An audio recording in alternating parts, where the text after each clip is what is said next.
Cette CAN, c'est tout simplement une masterclass, c'est vraiment la folie. Je sais qu'à chaque débrief, chaque avant-match, je dis toujours cette phrase, mais franchement, je vous dis que franchement, cette CAN, c'est l'une des meilleures de la décennie avec toutes les surprises qu'on a vues. Malheureusement, le Maroc est éliminé de cette Coupe d'Afrique au port des huitièmes de finale, justement au port des quarts de finale, comme on peut le dire. Malheureusement, on a vu en tout cas la belle performance du Maroc en Coupe du Monde. On les avait vus, franchement, pour moi, c'était l'équipe qu'on attendait le plus dans cette Coupe d'Afrique. Quand on a vu leur incroyable parcours en Coupe du Monde, et malheureusement, aujourd'hui, leur parcours se termine ici face à l'Afrique du Sud avec la défaite 2-0. Malheureusement, ça a été très compliqué, un soir très compliqué pour eux, notamment Walid Regragui qui avait annoncé le fait que voilà, le minimum, son objectif serait les demi-finales au minimum de la Coupe d'Afrique. Si jamais aussi c'est pas cet objectif, il démissionnait. Donc là, à voir ce soir comment ça va se passer à la conférence de presse, etc. Mais en tout cas, normalement, Walid Regragui devrait démissionner de son poste. Malheureusement, franchement, très grosse défaite du Maroc, c'est vraiment très décevant. Donc si la vidéo vous intéresse, n'hésitez pas à vous abonner et liker. Et ce jeudi, comme d'habitude, bonne vidéo à tous. Malheureusement, je suis très déçu parce qu'on sait que c'était le dernier pays maghrébin représentant justement dans cette Coupe d'Afrique. Malheureusement, ils ont été éliminés. Donc voilà, malheureusement, ça a été assez compliqué pour eux. Ils n'ont pas proposé un très beau football.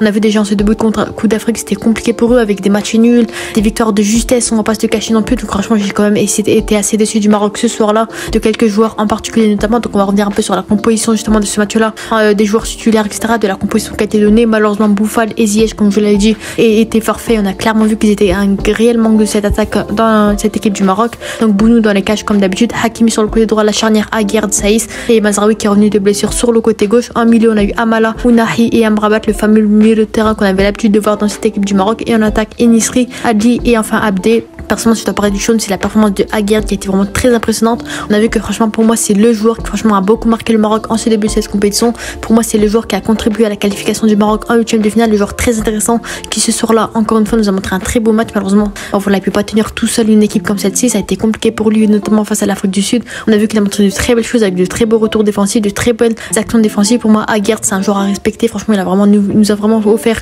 une grosse Coupe d'Afrique. Franchement, il n'y a rien à dire là-dessus, mais le reste, c'était un peu compliqué. Notamment Mazraoui qui a été vraiment très décevant dans ce match-là. Pour moi, il fallait clairement titulariser un Hacheta là, par exemple, parce qu'on sait que Mazraoui, malheureusement, c'est pas forcément de sa faute, parce qu'on sait qu'il revient de blessure. Justement, c'était compliqué pour lui de revenir dans le jeu comme ça. On sait que la Coupe d'Afrique, encore une fois, c'est une coupe de surprise. On l'a vu dans cette Coupe d'Afrique, c'est le thème de la Coupe d'Afrique. Les surprises, les petites équipes qui renversent justement les grosses équipes. Franchement, encore une fois, on l'a encore une fois vu. On a encore une fois une preuve, l'Afrique du Sud qui a renversé le Maroc, équipe qui était vue comme étant favorite pour cette Coupe d'Afrique justement. Et voilà, pour moi, Mazraoui, il a fait un match assez mauvais avec des mauvais replis défensifs, des mauvaises actions défensives. Offensivement, il perdait des ballons, c'était très compliqué pour lui. On a notamment vu une action où il aurait pu déclencher un penalty pour l'Afrique du Sud. Heureusement que l'arbitre n'a rien sifflé justement, notamment l'arbitre qui était assez mauvais des deux côtés justement, où malheureusement il n'a pas sifflé un penalty du côté du Maroc sur l'action de Ezabdé et justement aussi du côté de l'Afrique du Sud sur une action de Mazraoui malheureusement qui était très mal tirée, mais heureusement que l'arbitre n'a pas vu cette action. Mais défensivement, j'étais quand même assez déçu. Et Hakimi qui malheureusement, comme vous savez, malheureusement raté son penalty en toute fin de match, qui aurait pu égaliser, apporter potentiellement le Maroc en prolongation justement, histoire de trouver une potentielle qualification. C'était compliqué pour lui, malheureusement on ne peut pas trop lui en vouloir. Voilà, un penalty pas très bien tiré sur la barre transversale justement, malheureusement très dégoûté pour lui. Mais en tout cas pour moi, franchement, globalement il n'a pas fait un match très correct non plus, tout comme Saïs, malheureusement c'était compliqué pour lui. Yacine Bounou notamment, on a vu que le Maroc, franchement c'était un match compliqué, notamment offensivement où Adli, Enisri et Abdé n'ont pas pu faire le taf en face, c'était très compliqué pour eux.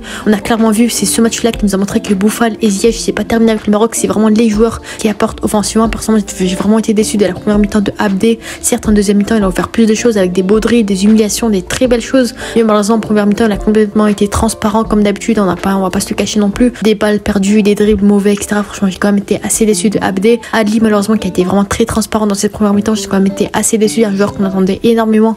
Et voilà, je vais pas trop en parler. Et bien sûr Enisri depuis le début de la compétition qui est assez décevant. Certes, il a marqué face à la Tanzanie il me semble, mais le reste de la compétition c'était assez compliqué pour lui. On a vu qu'il n'était pas efficace devant les buts. Franchement, pour moi, El Kaabi aurait pu mériter d'être titulaire justement dans cette compétition. Pour moi, franchement, il a bien été meilleur par rapport à Enisri. Certes, il est rentré en fin de match histoire de dépanner, mais pour moi, El Kaabi a apporté bien plus que Enisri dans ce match-là. Il a notamment déclenché le penalty justement pour Hakimi qui malheureusement n'a pas mis le ballon au fond des filets. Mais voilà, j'étais quand même assez déçu de cette attaque qui a clairement été un flop dans ce match-là. Pour moi, Enisri, franchement, c'était assez compliqué pour lui. C'était pas le football qu'on a vu notamment avec Séville et lors de la dernière Coupe du Monde, il a été rayonnant. Pour moi, El Kaabi aurait pu être bien plus intéressant comme on l'a vu lors du dernier match. Et au milieu de terrain, j'ai aussi été assez déçu du milieu de terrain avec Ounahi. Il a fait ce qu'il fallait, ce qu'il pouvait entre guillemets. Ça a été le meilleur milieu de terrain de ce match-là, même si quand même les milieux de terrain étaient vraiment très transparents. Et pour moi, Amala et Amrabat ont été vraiment très décevantes, notamment Amrabat en fin de match qui se prend un carton rouge et derrière l'Afrique du Sud qui réussit à détruire le Maroc avec ce 2-0, ce superbe coup franc de l'Afrique du Sud. Pour moi, franchement, respect à l'Afrique du Sud qui, voilà, on a vu en ce début de compétition qui était vraiment impressionnant, qui montrait du beau football, notamment en phase de groupe face à la Namibie, qui met 4-0. Ensuite, égalité contre la Tunisie Tunisie. Donc voilà, pour moi, franchement, l'Afrique du Sud, c'était une équipe à ne pas redouter juste du tout. Franchement, c'est une très grosse équipe avec un très gros taf notamment de leur coach Chris Bros, un truc comme ça, je sais pas trop comment il s'appelle. Mais voilà, leur coach a vraiment fait un très beau coaching avec des joueurs qui sur le papier étaient moins intéressants que les Marocains, mais qui sur le terrain ont réussi à prouver et à montrer qu'il n'y a pas de petites équipes qui ont réussi à prouver que franchement c'était une équipe qui méritait la suite de la compétition. Pour moi, très déçu de cette équipe du Maroc qui aurait pu, entre guillemets, de ce qu'on a vu sur le papier, de ce qu'on a vu, de la hype qu'on attendait de cette équipe. On sait que pour moi, franchement, le Maroc c'est l'équipe que j'attendais le plus dans cette Coupe d'Afrique, demi-finale de la Coupe du Monde. Plus Walid Regragui qui annonce le Maroc comme étant une équipe qui irait au minimum en demi-finale, une équipe qui franchement serait prête pour cette Coupe d'Afrique. Mais là, j'ai rien vu de ce qu'on a l'habitude de voir du Maroc. Pour moi, j'ai vraiment été très déçu de cette équipe du Maroc. Certes, la première mi-temps, franchement très transparent des deux côtés, franchement pas beaucoup d'occasions. On a vu que clairement le Maroc avait la possession, mais beaucoup moins de tirs cadrés par rapport aux Africains du Sud. On a vu que l'Afrique du Sud, 3 tirs cadrés pour 2 buts marqués. Donc franchement, Bounou un peu compliqué pour lui. On a vu que la défense n'était pas très forte non plus. Amrabat qui fait vraiment des actions pas très belles avec des cartons jaunes, des cartons rouges en fin de match. Franchement, Amrabat très déçu de sa part, qu'on avait l'habitude de voir un joueur comme celui-ci qui était solide devant la défense, qui franchement récupérait des beaux ballons. Là, je l'ai pas reconnu, j'étais vraiment très déçu. Amal encore une fois, qui pour moi, je comprends toujours pas pourquoi elle est souvent titularisée à ce point-là. Pour moi, El Khanous, Saïbari aurait pu mériter des titularisations à sa place. Moi, Amala, il a plus vraiment le niveau de cette équipe nationale. Très déçu de sa part, encore une fois, qui est notamment sorti à la mi-temps. Et on a vu à la fin de match qu'il a voulu faire entrer des joueurs offensifs comme des Saïbari, des Aminarit, des El Kabi qui auraient pu apporter offensivement, qui malheureusement n'ont rien apporté de particulier. L'attaque qui était vraiment très décevante malgré le fait qu'ils jouent avec 6 attaques en fin de match.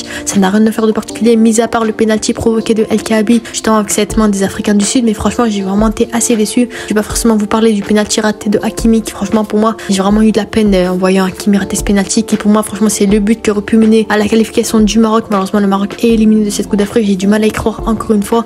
Le dernier pays du Maghreb qui est éliminé justement, pour moi cette Coupe d'Afrique, c'est vraiment l'une qui est vraiment le plus attendue dans cette Coupe d'Afrique. Franchement, voilà, les joueurs sur le terrain, pour moi, si je dois faire un petit bilan du Maroc dans cette Coupe d'Afrique, pour moi les vrais joueurs qui sont de la 100% avec cette équipe du Maroc, bien sûr les vrais guerriers, ça reste Aguerd. Et pour moi franchement, voilà, Ziyech qui aurait pu être très intéressant, que j'aurais pu mentionner. Malheureusement, Ziyech et Boufal, c'est des joueurs qui auraient pu beaucoup apporter devant des Abdé ou des Adli, qui franchement des joueurs expérimentés. C'est dans ces matchs-là qu'on a besoin de joueurs comme ceci, qui ont le niveau, qui ont le mental justement, qui auraient pu apporter des ballons assez intéressants pour des Enisri par exemple. Malheureusement, Abdé et Adli n'ont pas pu faire le taf, ils perdent beaucoup de ballons, ils sont pas efficaces devant les buts. Franchement, ils avaient beaucoup d'occasions, les Marocains, je vais pas vous le cacher, c'est ceux qui avaient le plus d'occasions, mais malheureusement le ballon, ils n'avaient pas forcément la finition, ils mettaient pas forcément le ballon en face des filets. En plus de ça, en face on avait un gardien qui faisait 2-3 belles parades qui étaient vraiment intéressantes, qui ont sauvé notamment l'Afrique du Sud. Mais en tout cas, pour moi, cette équipe d'Afrique du Sud a vraiment été très intéressante. Vraiment le superbe coup franc à la fin de match qui a été marqué. Franchement, pour moi, il y avait rien à dire dessus, mais mis à part ça, franchement, j'ai vraiment été déçu de cette équipe du Maroc. Pour moi, ils auraient pu bien plus apporter. Très décevant, que ce soit la première mi-temps et la deuxième mi-temps, ils sont un peu plus réveillés, mais en soi qui était quand même assez mauvais avec ce carton rouge pris en fin de match. Le but à la 57 minutes qui a mis KO justement les Marocains. Et franchement, c'est que ces deux-là qu'on a vu que le Maroc, franchement, c'était compliqué pour lui de revenir au score justement. Donc voilà, si la vidéo vous intéresse, n'hésitez pas à vous abonner et à liker. Et ce, je vous dis à la prochaine. Ciao.